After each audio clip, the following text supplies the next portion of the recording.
आब्दिपोतम् वन्दे महापुरुषते चरणारविन्दम् अखण्डानन्दबोधाय शिष्यसन्तापहारिणे सच्चिदानन्दरूपाय रामाय गुरुवे नमः। धन्य धन्य सतगुरु सुखद महिमा कही न जाय। जो कुछ कहूँ तुम्हारी कृपा मौतें कछु न बसाय।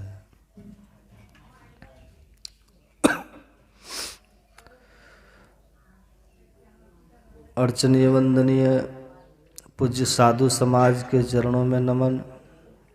उपस्थित सत्संग प्रेमी सज्जन वृंद, पूजनीय माताओं एवं धर्मशिला बहनों, एक बार हम लोग गुरु महाराज की जय ध्वनि करें। बोलिए प्रेम से श्री सद्गुरु महाराज की, श्री सद्गुरु महाराज की जय, श्री सद्गुरु महाराज की। अभी पाठ में हम लोगों ने सुना योग सिखोपनिषद का पाठ। योग सिखोपनिषद के प्रथम अध्याय का पाठ कल आपको सुना दिया गया है, जिसमें योग और ज्ञान की महिमा का बखान किया गया और मुक्ति की जहाँ चर्चा हुई थी। ये सब बातें पाठ के रूप में हम लोगों ने कल सुना। आज जो पाठ हुआ है, आज उसी योग सिखोपनिषद का छठा अध्याय पाठ हुआ है। अध्याय अलग अलग हैं, कई अध्याय हैं। तो आज जो पाठ हुआ योग सिखोपनिषद का, वो छठा अध्याय हुआ है। और आपको पता है योग सिखोपनिषद में भगवान शिव का उपदेश है ना। भगवान शिव उपदेश करते हैं और ब्रह्मा जी श्रोता बन करके बैठ करके सुनते हैं। उसी का पाठ हम लोगों ने सुना।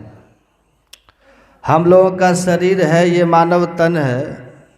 इस मानव तन को सबसे श्रेष्ठ शरीर कहा गया है। और इस मानव तन में 72% जल है। क्या है? हम लोगों का जो शरीर है, इस शरीर में 72% जल ही है, पानी की मात्रा है। और पानी में रस भी है, रक्त भी है, मज्जा, ये सब भी इसी में है। इस मानव के शरीर में 72% जल है, अब बाकी में और सब है। इसी तरह से इस मानव शरीर में 72 करोड़ नस नाड़ियों का जाल बिछा हुआ है। 72 करोड़ नस नाड़ियाँ इस शरीर में है। ये जो हम लोग का मस्तिष्क है ना, ये देख रहे हैं, ये ललाट का भाग, ये सबको नहीं होता है। 84 लाख योनियों में ये जो ललाट है ना, ये सबको नहीं होता है। अद्भुत चीज़ है ये। बंदर को भी होता है, पर उसका विचित्र होता है। एक है चिंपांजी, उसको भी होता है, पर ऐसा नहीं है। ये मनुष्य का ये ललाट, ये कपाल, ये अद्भुत है। केवल इसी में 1 करोड़ नाड़ियां हैं, इसमें केवल 1 करोड़ यहीं पर है। अब आप लोग विचार कीजिए, आप पूरे शरीर में 72 करोड़ नस नाड़ियां हैं। उन 72 करोड़ में आप सुन रहे थे, भगवान शंकर कह रहे थे, एकोतरम नाड़ी शतम तासा मध्य परास्मृता सुषुम्ना तु परे लीना विरजा ब्रह्म रूपिणी। भगवान शंकर कहते हैं, हे ब्रह्मा जी, इस 72 करोड़ नस नाड़ियों में 101 नाड़ी प्रधान है। 101 को भगवान शंकर ने निकाल लिया है। उसी में कई नाड़ियां, तो 72 करोड़ में से भगवान शंकर ने 101 नाड़ी को अलग किया है। 101 नाड़ियाँ प्रधान है। अब फिर भगवान शंकर कहते हैं कि उन 101 नाड़ियों में 3 नाड़ी प्रधान है, ईड़ा, पिंगला और सुषुम्ना। 3 नाड़ी प्रधान है। ईड़ा नाड़ी को रजोगुणी नाड़ी कहते हैं, आप पिंगला को तमोगुणी कहते हैं। पिंगला ये है, ईड़ा ये है, और दोनों के बीच में है सुषुम्ना ना। अच्छा, ये बात भगवान शंकर क्यों कह रहे हैं? इसको सुनने की क्या जरूरत है? क्यों इसकी जरूरत है? ब्रह्मा जी ने पूछा कि प्रभु, ये सुषुम्ना की बात जो आप सुना रहे हैं, ये सुषुम्ना की जो आप चर्चा हमें सुना रहे हैं, इसकी आवश्यकता क्या है? इसको सुन करके मिलेगा क्या? तब देखिए भगवान शंकर ने कहा, भगवान शंकर कहते हैं ब्रह्मा जी, गंगायाम सागरे स्नत्वा, अभी सुन रहे थे ना पाठ में, नत्वा च मणिकर्णिकाम मध्य नाड़ी विचारस्य कलांग नाढ़ंती षोडशी। भगवान शंकर कह रहे हैं ब्रह्मा जी, कोई गंगा सागर में जाकर के स्नान करे। गंगा सागर आप समझ रहे हैं ना? भगवान शंकर कहते कोई गंगा सागर में जाकर के स्नान करे, या फिर कोई वहाँ मणिकर्णिका घाट, उत्तर प्रदेश, कहाँ पर है? बनारस में जो मणिकर्णिका घाट है, वहाँ जाकर के नत्वा च मणिकर्णिकाम, वहाँ पर जाकर के प्रणाम करे। केवल सुनिएगा ध्यान से एकदम। भगवान शंकर कहते हैं गंगा सागर में स्नान करने का जो फल है, गंगा सागर में कौन रहते हैं? वहाँ भगवान कपिल का आश्रम है, पता है? और वहीं पर गंगा सागर में ही महर्षि कपिल के कोप से सागर का 60,000 पुत्र जल करके भस्म हो गया था। उन्हीं के वंश में पीछे राजा भगीरथ हुए, जिन्होंने तप करके गंगा को हिमालय से उतारा है, और उतार करके वहाँ ले गए, और वहीं सागर में जाकर के गंगा मिलती है। उसी मिलन स्थल पर उनके वंशों का, सागर के पुत्रों का उद्धार हुआ था, 60,000 पुत्रों का। इसलिए ये वहाँ की महत्ता है। और वहाँ पर भगवान कपिल कहते हैं कि अब भी वास करते हैं। अब प्रति वर्ष वहाँ बहुत भव्य मेला भी लगता है। अभी लगा ना गंगा सागर में मेला, लोग देश दुनिया से दूर दूर से लोग वहाँ आए दर्शन करने के लिए। मैं भी गया था, और उसकी बड़ी महत्ता है। अब कितनी महत्ता है आप इसी बात से सोचिए कि भगवान शंकर उसकी चर्चा कर रहे हैं। भगवान शंकर कहते कि हे ब्रह्मा जी, वहाँ गंगा सागर, जहाँ 60,000 सागर पुत्रों का उद्धार हुआ, जहाँ भगवान कपिल का वास है, नित्य वास जहाँ भगवान कपिल का माना जाता है, जहाँ पर गंगा सागर से मिलती है, वह जो गंगा सागर है, वहाँ पर प्रणाम करने की बड़ी महिमा है। वहाँ प्रणाम करने का बड़ा महत्व है। तो भगवान शंकर कहते हैं कि कोई व्यक्ति चला जाए वहाँ और गंगा सागर में स्नान करे और वहाँ उसका सेवन करे, गंगायाम सागरे स्नत्वा, वहाँ जाकर के स्नान करे, और वहाँ से फिर निकले, स्नान करने का पुण्य हुआ, स्नान करने का फल हुआ वहाँ, इतना वो करके वहाँ से निकले और निकल के सीधा चला जाए यूपी बनारस, और वहाँ जाकर के मणिकर्णिका घाट को प्रणाम करे। बहुत फल है। अब देखिए भगवान शंकर कहते हैं ये दोनों का जो फल है, यह फल भी मध्य नाड़ी विचारस्य कलांग नाढ़ंती षोडशी।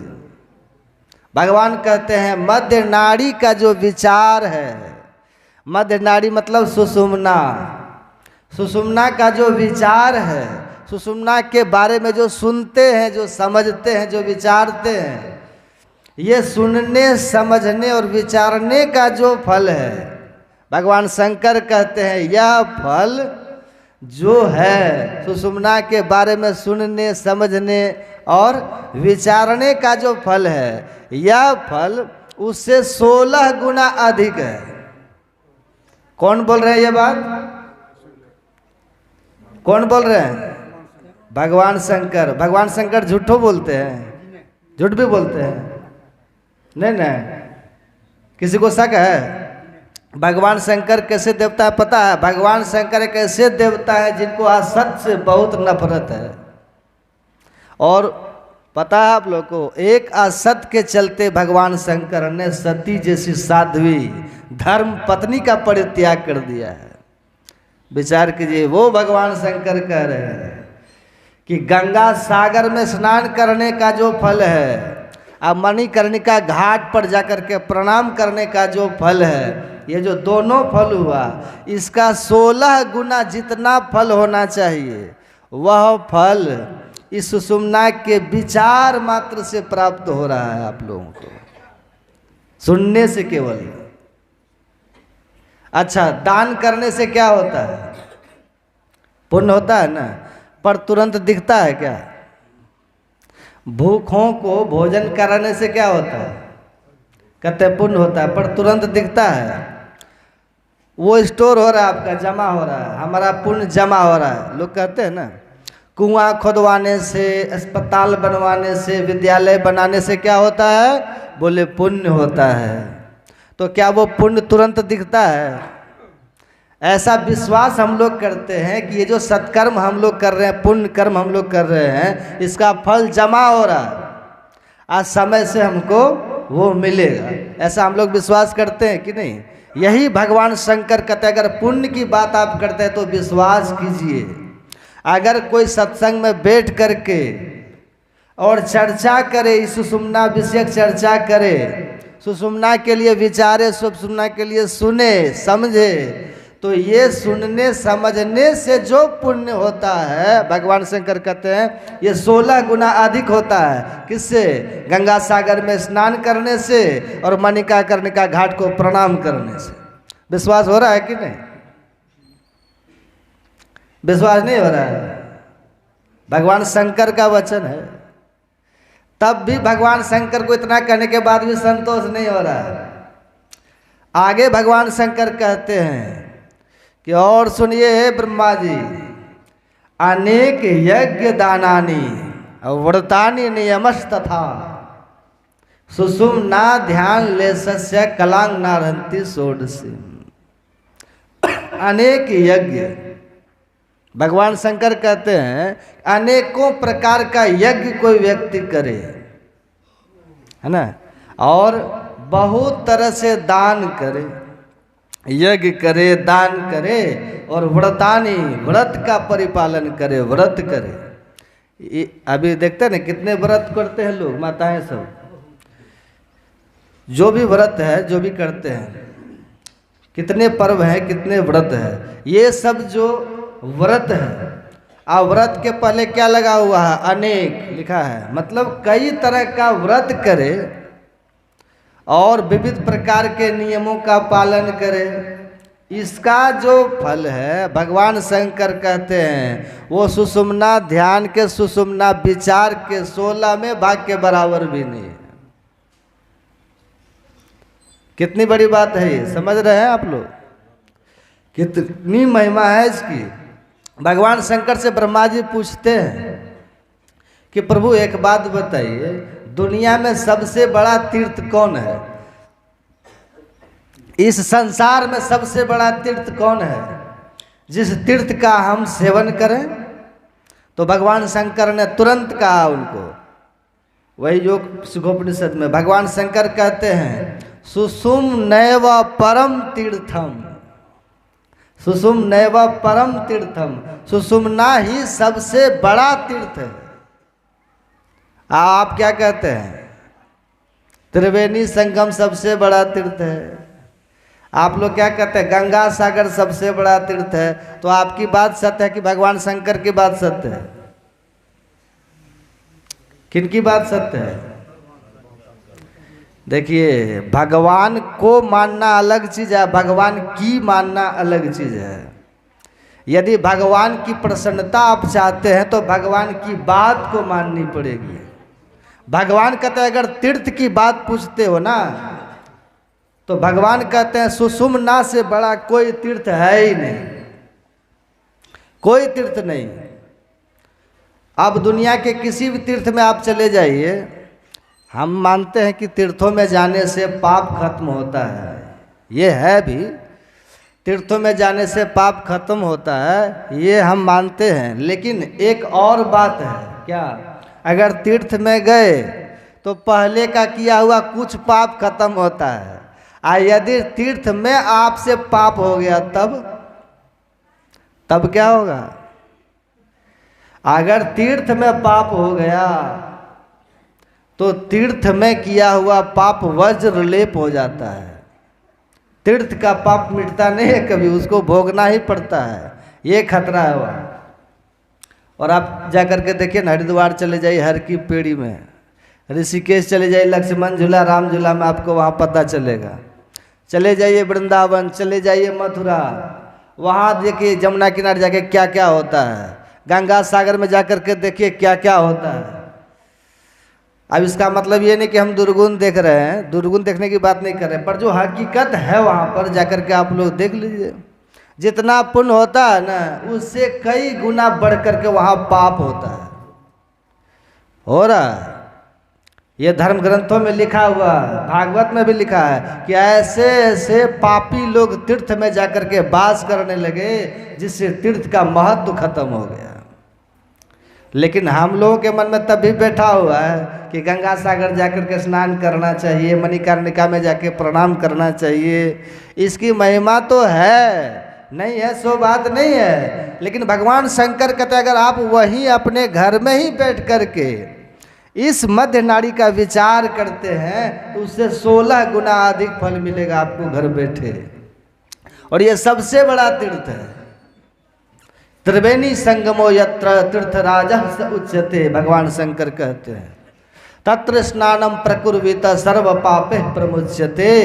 उसमें स्नान करने से सभी प्रकार के पापों से हम मुक्त हो जाते हैं। कितनी बड़ी बात है ये।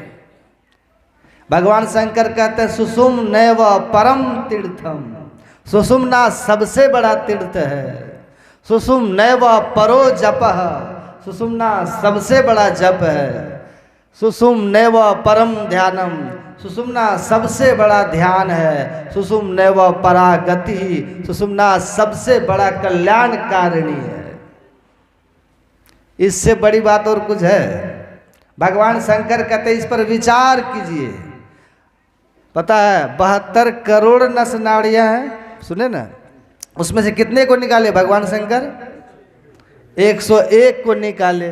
101 में भगवान शंकर कहते हैं, आपने सुना, एको तरम नाड़ी सतम तासा मध्य परास्मृता। ध्यान से सुनिएगा। सुषुम्ना तु परे लीना विरजा ब्रह्म रूपिणी। भगवान शंकर कैसा नाम देते हैं सुषुम्ना का? सुनिए ध्यान से। पहला नाम दे रहे हैं विरजा। विरजा, विरजा का मतलब क्या होता है? विरजा का मतलब होता है रजोगुण रहित। सुने ना, जहाँ रजोगुण होता है ना वहीं विकार होता है मन में। रजोगुण का काम है विकार उत्पन्न करना। रजोगुण की वृद्धि होने से मन में काम विकार, क्रोध विकार, लोभ विकार, ईर्ष्या, द्वेष, छल, कपट, ये सब होता है रजोगुण की वृद्धि होने से।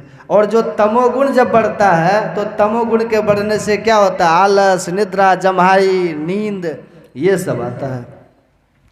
तो भगवान शंकर कहते हैं कि ये जो सुषुम्ना नाड़ी है ये तमोगुणी तो है ही नहीं, और ये रजोगुणी भी नहीं है। विरजा, ये रजोगुणी नहीं है। तब क्या है? भगवान कहते हैं ये सत्वगुणी नाड़ी है। सत्वगुणी नाड़ी है। और सत्वगुणी कहने का मतलब जहाँ सत्व गुण है, जहाँ सात्विकता है वही तो सादगी है। जहाँ सात्विकता है वहीं तो निष्पापता है। जहाँ सात्विकता है वहीं तो निर्विकार भाव है। जहाँ सात्विकता है वहीं तो निर्विषय का भाव रहता है, नहीं रहता है। कितनी बड़ी बात है ये। भगवान शंकर कहते हैं ब्रह्मा जी, इसी सुषुम्ना को विरजा कहते हैं। विरजा क्या कहते हैं? वीरजा, मतलब सतोगुणी है ये। और दूसरा नाम भगवान शंकर देते हैं इसका ब्रह्म रूपिणी। सुन रहे हैं ना सब? सुनने से खाली पुण्य होगा, सुनिए ध्यान से, सुनने से सब पुण्य मिल रहा है, ध्यान से सुनिएगा तब। दूसरा नाम क्या दे रहे हैं भगवान शंकर? ब्रह्म रूपिणी। ब्रह्म रूपिणी क्यों कहा? ब्रह्म रूपिणी इसलिए कहते हैं कि जो सुषुम्ना का ध्यान करते हैं वो ब्रह्म रूप हो जाते हैं। सुनते नहीं आप लोग? ऐसी को भगवान शंकर एक दूसरा नाम देते हैं ब्रह्मरंध्रम, ब्रह्मरंध्र। तीसरा नाम दे रहे हैं, ब्रह्मरंध्र कहते हैं, ब्रह्म रूप कहते हैं और विरजा कहते हैं। ये तीन नाम भगवान शंकर ने दिया है सुषुम्ना को मुख्य रूप से। ब्रह्मरंध्र क्यों कहा? वो ऐसी नाड़ी है जिस नाड़ी में प्रवेश करने से सीधे ब्रह्म के पास जीव चला जाता है। हमारे गुरु महाराज क्या कहते हैं? सुखमन के झीना नाल से अमृत की धारा बही रही, मीन सूरत धार धर भाठा से सिरा चढ़ी रही। वही भगवान शंकर कहते हैं इस ब्रह्म रूपिणी नाड़ी में प्रवेश करने से ब्रह्मवत हो जाता है ये जीव, इसलिए इसको ब्रह्म रूप भी कहते हैं और ब्रह्म रूपिणी भी कहते हैं, और इसी को ब्रह्मरंध्र भी भगवान शंकर कह रहे हैं। अब ये देखिए सबसे बड़ी बात क्या है कि ये सुषुम्ना नाड़ी है कहाँ पर, ये किधर है, यही पेच की बात है। इसकी महिमा तो बहुत है, बहुत महिमा। भगवान शंकर कहते हैं इसके बारे में विचार करने का भी जो फल है वह फल भी गंगा सागर में स्नान और मणिका कर्णिका घाट को प्रणाम करने के 16 गुना ज़्यादा है। कितनी बड़ी बात है ये। आप फिर अनेकों प्रकार के यज्ञ, दान, व्रत और नियम का पालन करने का जो फल है उससे 16 गुना अधिक है इसका फल। लेकिन अब पेच की जो बात आती है, असली बात, ये सुषुम्ना नाड़ी है कहाँ पर, ये किधर है? देखिए भगवान शंकर कहते हैं सुषुम्ना तू परे लीना, सुषुम्ना तू परे लीना। भगवान कहते हैं ब्रह्मा जी ये सुषुम्ना पर में विद्यमान है। कहाँ पर? पर, पर में विद्यमान है। पर का मतलब क्या होता है? पर का मतलब होता है ऊपर, पर का मतलब ऊपर। तो भगवान शंकर कहते हैं ये ऊपर में विद्यमान है। किसके ऊपर में? तो रजोगुण और तमोगुण ईड़ा पिंगला ऊपर, इसके ऊपर। ऐसी को आपने सुना भी पाठ में माता सहजोबाई खुलासा करती है। माता सहजोबाई कहती है भयाजी हरि रस पी मतवारा, भयाजी हरि रस पी मतवारा, 8 पहर झूमत ही बीते, डाढ़ दियो सब बारा। ईड़ा पिंगला ऊपर पहुंचे। कहाँ पहुंचे? ऊपर। अब भगवान शंकर क्या कह रहे हैं? सुषुम्ना तू परे लीना। सहजोबाई भी वही करे। देखिए भगवान शंकर जो कहते हैं अब माता सहजोबाई उनको देख रही है, अनुभव कर रही है। भगवान शंकर कहते हैं पर में विद्यमान है, और माता सहजोबाई साधना करके देख करके तब कहती है ईड़ा पिंगला ऊपर पहुंचे। ऊपर जब गए तब क्या हुआ? सुखमन, वहां सुखमन आया, सुखमन पाठ उघारा। यही बात है कठिन, यही इसी में भेद है। महर्षि दयानंद का नाम आप लोग सुने? महर्षि दयानंद आर्य समाज के संस्थापक थे। वो हमारे गुरु महाराज कहते थे महर्षि दयानंद ऐसे महर्षि को मैं साष्टांग प्रणाम करता हूँ। महर्षि दयानंद की बहुत बड़ी देन है हिंदू समाज को, बहुत बड़ी देन है। महर्षि दयानंद जब शुरुआती दौर में थे ना, महर्षि दयानंद अभी शुरुआती दौर में है, साधना सिद्ध नहीं है, सदगुरु की खोज में है, सदगुरु की खोज में है और शुरुआती दौर में है। अभी साधना की विधि इनको मिली नहीं है, पर पहले का उनका दिव्य संस्कार है, इनका पहले का भव्य संस्कार है। और ये नर्मदा के तट पर 18 घंटा ध्यान पर बैठते थे। ऐसे महापुरुष थे। एक बार जब बैठते थे 18 घंटा के बाद ही उठते। समझिए, महर्षि दयानंद आज दिन रात में कितना घंटा होता है? 24 घंटा। 18 घंटा वो ध्यान पर ही बैठते थे। अब समझिए कब भोजन करते थे, कब वो सोच आदि जाते थे, कब शयन करते थे, कब स्नान करते थे। उनका नियम था जब भी बैठते थे ना तो 18 घंटा बैठते थे। महर्षि दयानंद कितनी बड़ी उन्होंने तपस्या की है। और तपस्वी इतने बड़े थे कि प्रचंड ठंड पड़ती रहती थी, भीषण ठंड, लेकिन एक लंगोटी के सिवा उनके बदन पर कुछ भी नहीं होता था। भीषण ठंड, कड़ाके की ठंड पड़ती रहती थी, लोग कांपते रहते थे। एक व्यक्ति ने उनसे पूछा कि स्वामी जी आपको ठंडी नहीं लग रही है? बोले क्यों? कहा एकदम खुला शरीर है आपका, पूरा खुला शरीर, एक लंगोट पहनते हैं और कुछ नहीं उसके शरीर पर होता था, कुछ भी नहीं। एक कमंडल वो लकड़ी वाला चिप्पी रखते थे बस, और कुछ नहीं रखते थे। पूछा कि स्वामी जी इतनी भीषण ठंड पड़ रही है, ये जनवरी दिसंबर का महीना है, इतनी कड़ाके की ठंड पड़ रही है, हम लोग तो हीटर के पास बैठे रहते हैं, व्यवस्था करके रहते हैं ठंडी से बचने के लिए, और आप ऐसे ही घूमते रहते हैं। तो स्वामी महर्षि दयानंद ने बहुत सहजता से उन्हें कहा, एक बात बताओ, तुम्हारा चेहरा में ठंडा तुमको नहीं लगता है? चेहरा, तुम्हारा चेहरा भी तो खुला है, इधर तुम टोपी पहन रखे हो, नीचे स्वेटर पहन रखे हो, मफलर लगा रखे हो, लेकिन ये फेस तो तुम्हारा खुला है, तुमको यहाँ ठंड नहीं लगती है? कहा ये तो आदत हो गई। कहा मुझे भी आदत हो गई, मुझे भी आदत हो गई है। ऐसे थे वे। लेकिन उनकी शुरुआती दौर का इतिहास पढ़िए। महर्षि दयानंद ने कहीं सुना महापुरुषों के मुंह से कि इस मानव तन में सुषुम्ना नाड़ी है, सुना कहीं सत्संग में, इस मानव तन में सुषुम्ना है, और उसी सुषुम्ना का ध्यान करने से इस जीव को मोक्ष की प्राप्ति होती है, अंदर में गति होती है और ब्रह्म तक उसकी पहुंच हो जाती है। ये सुना था प्रवचन कहीं सत्संग में, किसी संतों के मुंह से सुना था। लेकिन तब तक ये महर्षि स्वामी विरजानंद के पास ये तब तक गए नहीं थे दयानंद जी।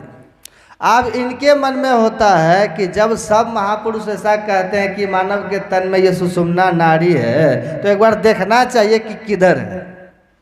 अब सुनिएगा ध्यान से, भगवान शंकर कहते हैं सुषुम्ना तू परे लीना है, भगवान शंकर कहते हैं पर में विद्यमान है। भगवान शंकर झूठ तो नहीं ना बोलेंगे।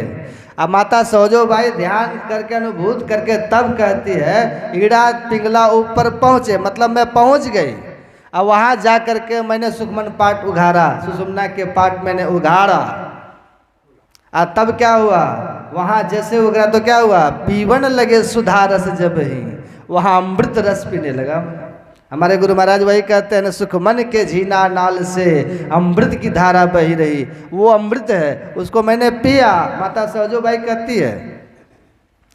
पर महर्षि दयानंद को उस समय ये पता नहीं था, तो कहा कि इसे हमें खोजना है सुषुम्ना को, जिस सुषुम्ना का ध्यान करके हमें मोक्ष पाना है, गति प्राप्त करनी है, जिस सुषुम्ना के विचार का इतना फल है, तो एक बार सुषुम्ना को देखना चाहिए कि नहीं? तो कैसे देखेंगे? आप जिंदा व्यक्ति को तो काट सकते नहीं, मार सकते नहीं।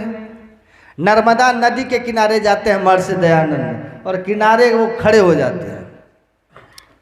कई घंटों के बाद वो देखते हैं कि मुर्दा उधर से भासता चला आ रहा है, हाथ में चाकू लेके खड़े थे महर्षि दयानंद, कटार खड़े हैं, और उधर से मुर्दा आता है बहते हुए। ये बड़े पराक्रमी थे महर्षि दयानंद, शुरुआती दौर में बड़े निर्भय थे, इनको डर भय नहीं लगता था। नहीं तो हम लोग तो मुर्दा को देख के डर जाते हैं।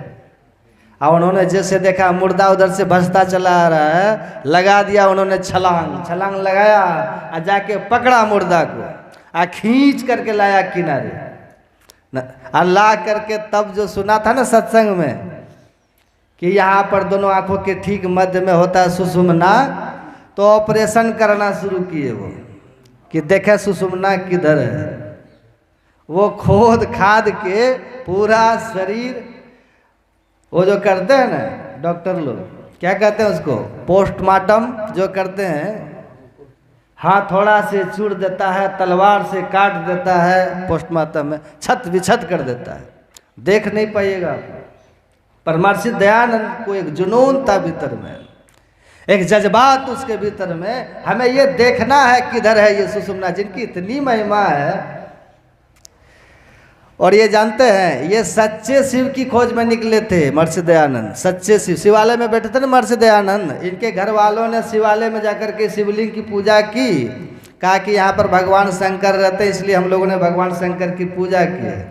तो सब तो पूजा करके चले गए, महर्षि दयानंद छोटा मूल शंकर नाम था तब उनका बचपन में। अब मूल शंकर वहाँ बैठ गए कि जब भगवान शंकर है तो वो आएंगे, हम दर्शन कर लेंगे। रात भर वहीं मंदिर में वो रहे।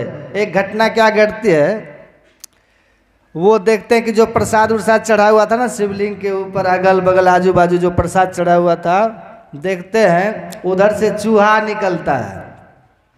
अब जैसे चूहा निकला, कहते हैं हाँ अब भगवान शंकर आएंगे चूहा को भगाने के लिए, क्योंकि इनका प्रसाद खा जाएंगे ना। बच्चा है, मूल शंकर है, पर भीतर में संस्कार हिलोला ले रहा है। अब भगवान शंकर आएंगे इसको भगाने के, लेकिन वो बैठे हैं, देखता है कि चूहा तो कूद फांद कर रहा है, शिवलिंग के ऊपर चढ़ता है, वहाँ का प्रसाद सब खा रहा है, फिर अगल बगल में जो मिठाई छिड़की तो उसको सब खा रहा है। तब महर्षि दयानंद मूल शंकर के मन में होता है कि सब कहते कि हाँ भगवान शंकर है, भगवान शंकर तो प्रलयंकर है, भगवान शंकर तो रुद्र है, तीनों लोगों को रुलाने वाले हैं, प्रलय करने वाले हैं। जो प्रलय करने वाले हैं, जो रुद्र हैं, उनका प्रसाद ये चूहा खा रहा है और चूहा को भगा तक नहीं रहे। इसका मतलब है कि भगवान शंकर यहाँ नहीं है। वही संकल्प करते हैं कि आप भगवान शंकर हमको जहाँ मिलेंगे, जैसे मिलेंगे, उनको पा करके रहेंगे। संकल्पित होते हैं। अगर इतना दुनिया मान रही है शंकर भगवान को, तो इसका मतलब वो है। पर जिस तरह से दुनिया मान रही है उस तरह से भगवान शंकर का दर्शन होने वाला नहीं है। और आपको पता है भगवान शंकर को क्या कहते हैं? योगीश्वर। कृष्ण भगवान को क्या कहते हैं? योगेश्वर। वो है योगेश्वर और भगवान शिव है योगीश्वर। योगी है ये योगियों के आराध्य हैं। अब वो योग के ज्ञाता है भगवान कृष्ण, ऐसा लोग महापुरुष कहते हैं। तो भगवान शंकर जिनका दर्शन करने वो चले थे, उन्हीं भगवान शंकर का ये वचन है कि सुषुम्ना मानव तन में है, सुषुम्ना ब्रह्म रूपिणी है, विरजा है, इसको ब्रह्मरंध्र भी कहते हैं। इतनी इतनी बातें महर्षि दयानंद ने सुनी तो कहा इसको हम ढूंढ करके खोज करके रहेंगे। उस मुर्दा को उसने चाकू से काट करके छत बिछत कर दिया, लेकिन वो कहीं मिले? वो मिलने की संभावना ऐसे नहीं मिलता। वो सुषुम्ना कैसी नाड़ी है? स्थूल नहीं है, वो सूक्ष्म है। स्थूल नहीं है, सूक्ष्म नाड़ी है। उसको आप आँख से नहीं देख पाएंगे, इस आँख से नहीं देख पाएंगे। और यदि वो स्थूल होता तो डॉक्टर लोग उसको अल्ट्रासाउंड करके, एक्सरे करके उसको देख लेता। यदि वो नाड़ी दिख जाती तो भीतर भी तो देख सकते, तो वो अमृत की धारा दिख जाता उनको। लेकिन यह असंभव है, वो नाड़ी सूक्ष्म है। इसी के लिए कहा है इस सुषुम्ना के बारे में जानना गुप्त भेद है। क्या है? गुप्त भेद है। समझ रहे हैं ना बात? ये गुप्त भेद है। ये कौन बताते हैं? जो अभ्यासी हैं, जिन्होंने अभ्यास करके इनको जाना है, समझा है, देखा है, अनुभव जिन्होंने किया है। इसी को कहते हैं मोक्ष का मार्ग। क्या कहते हैं? गुरु महाराज क्या कहते हैं? मुक्ति मार्ग जानते, वही मुक्ति मार्ग उसी को कहते हैं। मुक्ति मार्ग कहिए, ब्रह्मरंध्र कहिए, उसी को कहते हैं। मुक्ति मार्ग जानते, साधन करते नित्य, साधन करते नित्य, सच्चित जग में रहते, दिन दिन अधिक विराग प्रेम सत्संग करते, संशय दूर बहाय संत मत स्थिर करते। ये जो गुण है, ये गुण वाले महापुरुष उस सुषुम्ना को जानते हैं, उसको देखे हुए होते हैं। उन्हीं के द्वारा ये मालूम होता है। इसलिए हमारे गुरु महाराज निर्णय में लिखा है पदावली में, बिन दया संतन की में ही जानना इस राह को, हुआ नहीं होता नहीं, अब वो होनहारा है नहीं।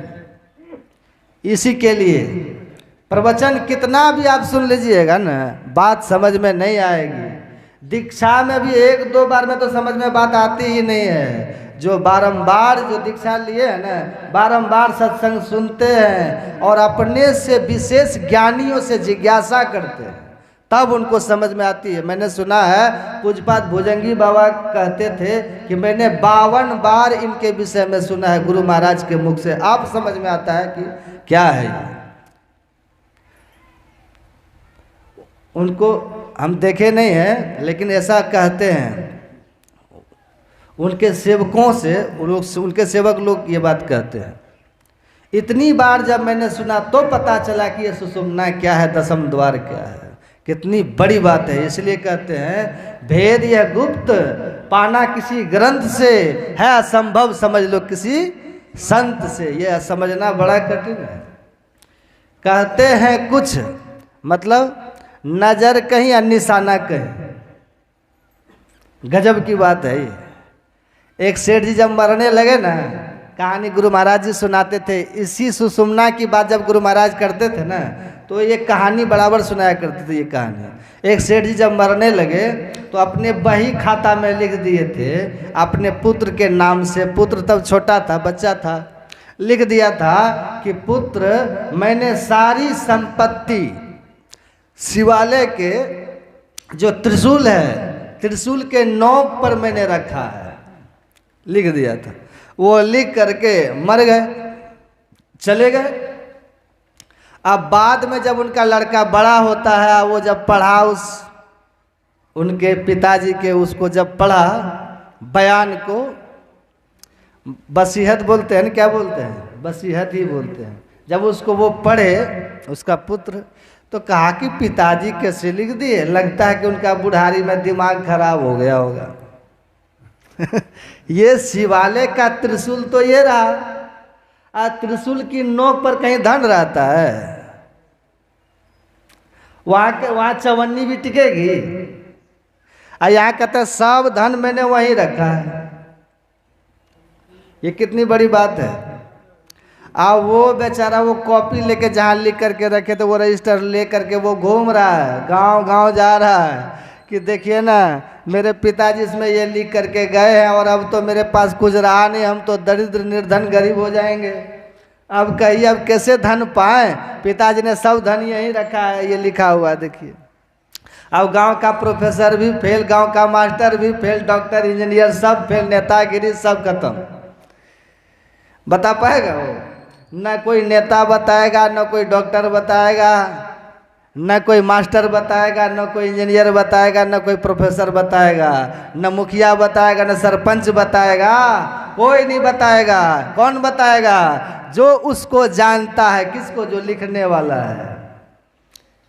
उनसे जिनकी बुद्धि मिली हुई है, उनसे जिनका मन मिला हुआ है, उनकी भाषा को जो समझने वाले हैं, उनके संकेत को जो समझने वाले हैं, उनके साइन बैन को जो समझने वाले हैं, वही बता सकते हैं।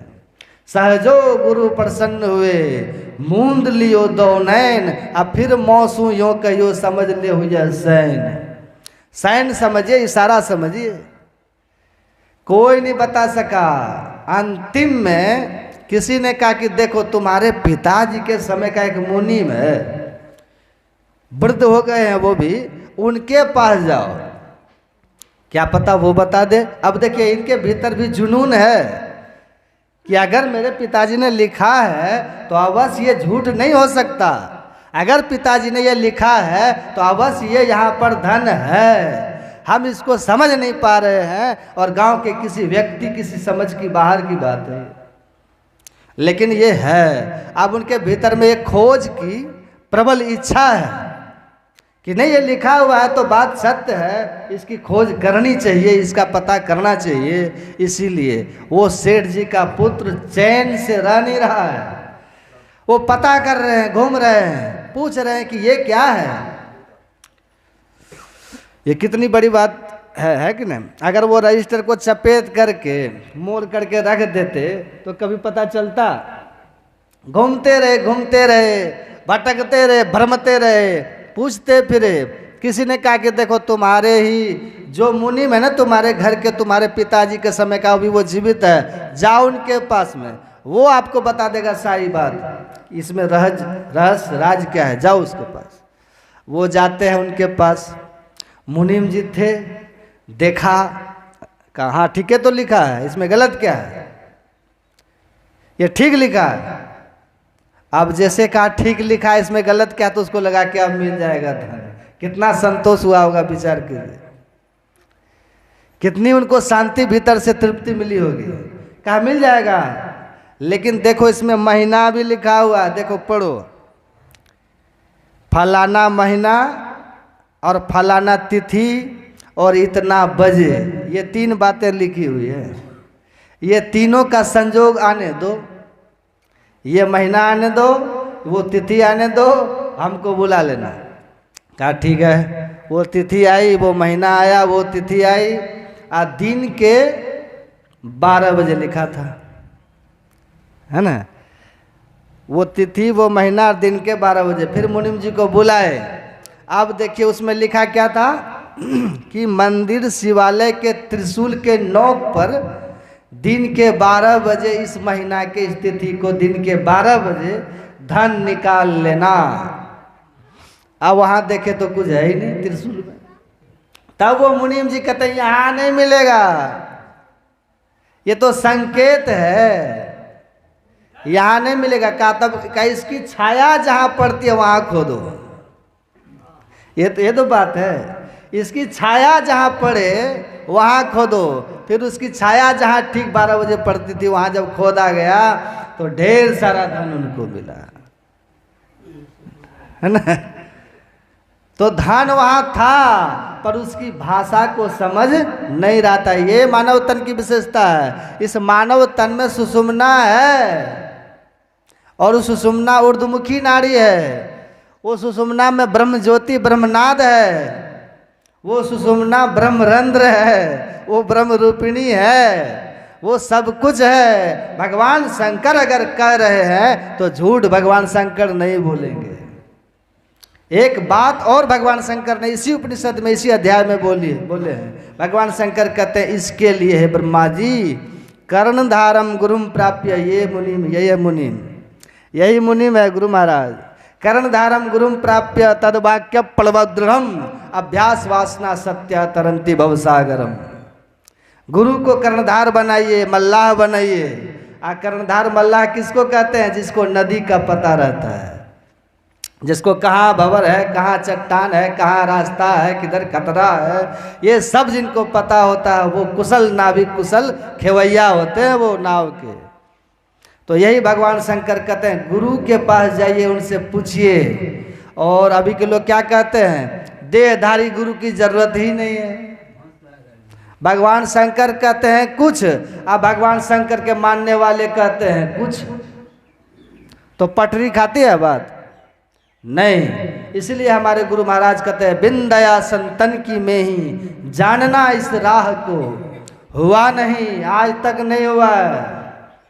होता नहीं, अभी वर्तमान में हो भी नहीं रहा है, अब भविष्य में होनहारा है नहीं, ये होगा भी नहीं। इनके लिए तो गुरु के पास आपको जाके दीक्षा